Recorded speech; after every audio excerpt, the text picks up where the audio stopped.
You thought you'd be called into the service before I went to college, and because you didn't know when you were going to go. So every night she says, you can't go to bed early tonight. He says, this may be the last night that I'm with you. So, and this went on all summer. So we were both exhausted because every night we stayed up till 2 or 3 o'clock in the morning because you knew for sure the next day you'd be called to go into the service. Well, as it ended up, I went to Bethel before you went into the service, and you finally called the Navy and asked why they weren't inducting you into the service or taking you into service, and then you went shortly afterwards. But then you were at Great Lakes, and you just loved that. I remember that, how you complained. You thought you were, they weren't going to tell you what to do, and they certainly straightened you around on that.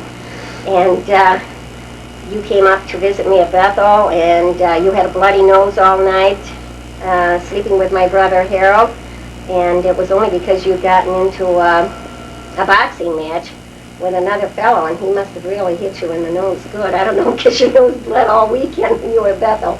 But then I think the biggest thrill was when you were at Great Lakes, and your mom and dad said I could come down, and we would spend the weekend together in Chicago, and we really had a great weekend. That was really fun. Your mom let us have their room so that we could talk.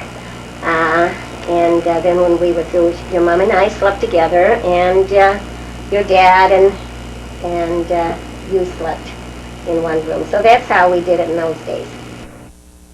During World War II, Grandpa was stationed in San Diego and spent time on the Navy carrier USS Oahu. The whole family was very proud of his naval career. In 1946, he was discharged, and he enrolled at Allegheny College in Meadville, Pennsylvania. There, he majored in economics. This was in 1948, that he would like to marry me, and my father always liked Lyle, so he said, sure, that would be fine. And so he gave me my ring on Christmas Eve before we went over to Ed and Elvie Markers for our annual Christmas smorgasbord. And he said he was so nervous that he broke his shoestrings, and the door handle of the door fell off when on his way over to the house. And but then, you know, I was excited, although I kind of knew I was going to get a ring, I think. But I was all excited about getting a new ring and showing it off. It was a beautiful ring. And when we showed it to everybody, they were excited, but they said, well, it's about time. You've gone with them for 4 years. So, I mean, it was just something that wasn't a surprise to anybody, because we'd gone together for so many years that they were expecting it. Fun time to plan for the wedding. And we had to get married on a Sunday afternoon because, being a butcher's daughter, the meat market could not be closed on Saturday. So everyone thought it was strange. Everybody got married on Saturday, but we had to get married on Sunday afternoon at Chandler Street Baptist Church. And my brother Harold married us, and he was assisted by Reverend Ernest Nelson. But it was really neat to have my brother marry us, and he was a student at Bethel Seminary at the time.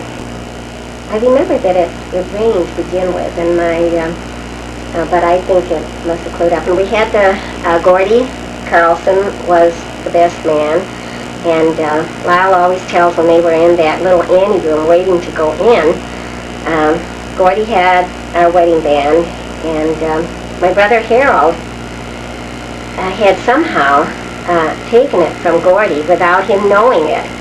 And just before they were ready to go into the wedding ceremony, to walk in, Lyle says, you sure you got my ring, Gordy? And he says, yeah, right in my pocket here. Right here in my pocket. Right.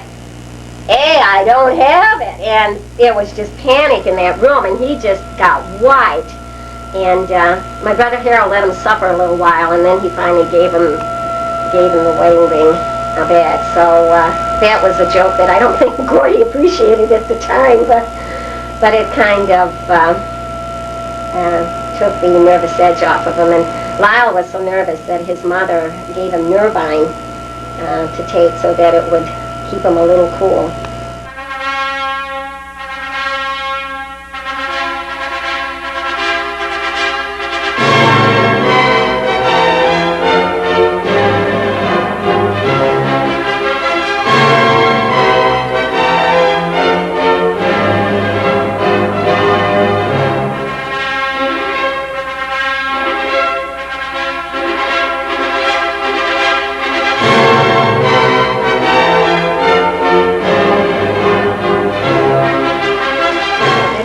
to our first home in Meadville, 223 Pine Street at Tantillo's. And Lyle went off to college, and I tried to find a job, which eventually I worked at Sears, and he worked at Monkey Ward's, two competitors. Our home at 223 Pine Street in Meadville we'll never forget, because I just want to mention that when Lyle's dad first came in to see our apartment, it was on the other side of the railroad tracks, and he came in and he said, "Get out of here," he says, "find something else." He thought it was terrible. The railroad tracks ran on one side of the apartment, and it was quite a place. But it was a place where our first child was conceived, and that was exciting. And also we'll have a lot of memories of we'd walk down to the corner grocery store, and every Sunday morning we'd take a walk downtown and pick up the Sunday paper and go home. And oh, I've got to just mention, my cooking when we first got married was atrocious. And I'll never forget the one day I fixed scalloped potatoes, and they were just like poker chips. And scalloped potatoes and pork chops, and they were just like poker chips. And Lyle suggested that we go out and eat that night, so we did a lot of that, going out to eat, because I had never cooked before. And so then, because I was homesick and I was pregnant, and I wanted to go back to Jamestown, and I think Lyle did too. We weren't too happy with Erie. We just didn't give it a chance, I guess. But I was pregnant and didn't have a job. I was drawing unemployment, spending my days while he was working, going out looking for jobs, so I could get my unemployment check. He went to Jamestown and was fortunate enough to get this job at Jamestown Electroplating, and so we moved back to Jamestown in October, and at a basement furnished apartment at 46 Sturgis Street. And Lyle really worked hard electroplating. He put in almost 60 hours a week working, so that we could get enough money so that we would be able to buy a house, because we had no money at all.